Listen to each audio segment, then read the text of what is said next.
Hi Libby, Hello. you alright? So another video. Another video. You could have made me a cup of tea in between. I'll do that after this one. How good's Christopher Eccleston, Lib? I love him. Unbelievable.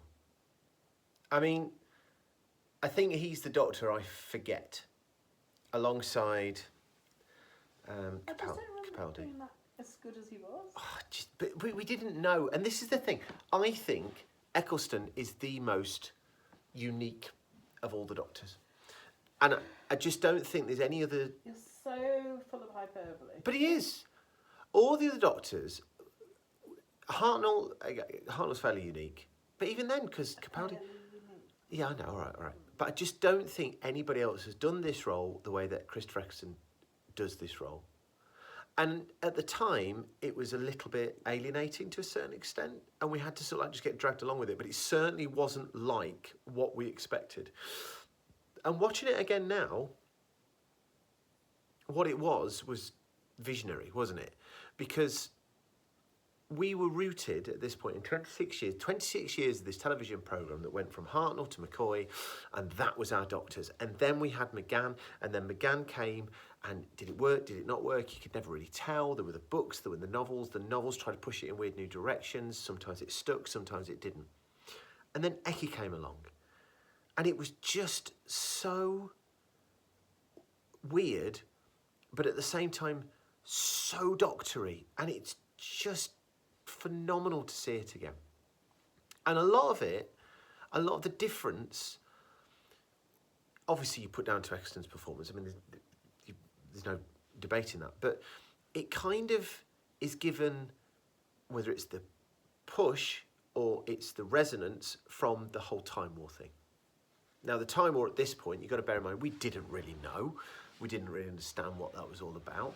In terms of what we're doing right now, we still don't know what that's all about. We're not going to see the full fruit of that for a good long while. But the leather jacket, the northernness, I mean, the northernness is gorgeous, really.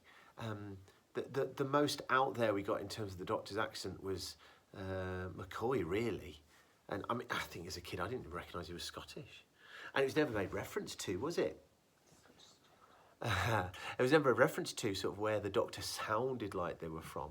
And so to position him so definitely in one of the regions was a masterstroke, really. It made him really... Lots of planets have a north. Lots of planets have a north. There's a line that's resonated back and forth. But it made him so relatable. And then his just mania, if for want of a better word, I suppose. He's not the most manic Doctor. Well, he is fairly, actually. But and then the grit, because we always knew Eccleston would bring the grit. I mean, we knew of Eccleston before we watched it. I don't think we'd seen that much with him in. What did we see with him in? Second Coming we watched. He was in that film with Ewan McGregor. He's famously in Our Friends in the North. We've never seen Our Friends from the North. I think I'd seen it in the 90s. Had you? I didn't know that.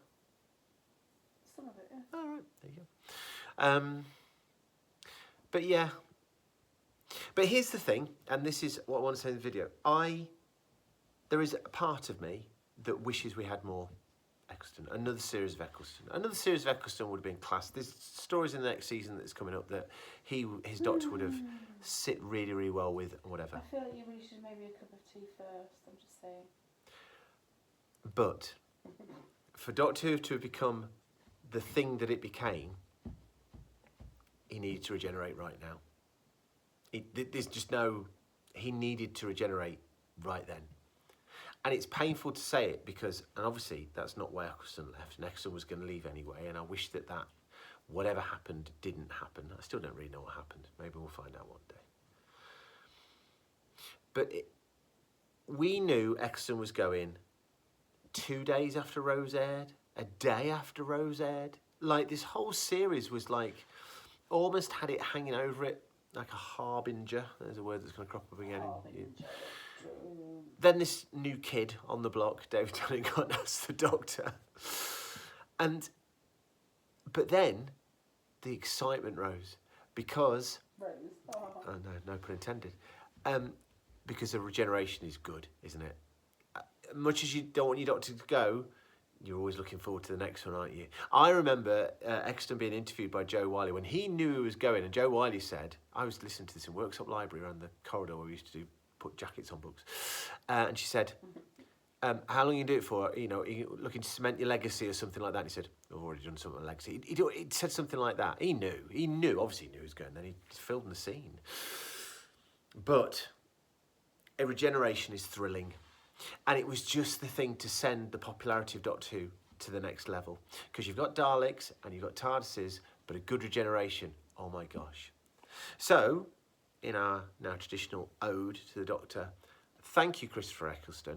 Without you, we would not have Doctor Who right now, because that performance broke the mould of what the Doctor could be. Arguably, the next Doctor returns to a more traditional style of Doctor, I think it's fair to say. But, stop it. But, without Eccleston, I don't think we would have fully appreciated the breadth that that character could take on and the places that it could go. I think Eccleston's performances are consistently amazing. And most Doctors you can say that for, to be fair, but there's just an energy and a vibrancy and a passion in his performances that sometimes is lacking in other Doctors, and it's just thrilling to be part of. But for the good of Doctor Who, for the good of Eccleston possibly, I don't know, he had to regenerate here. And oh my gosh, if you were there then, you will know just how stratospheric this programme goes. In terms of public perception, you know, quality, we'll discuss that as we go. But in terms of the public perception of the programme, a regeneration, wow, off we go. Anyway, thank you, Chris Ferguson. I think I need to go make a cup of tea.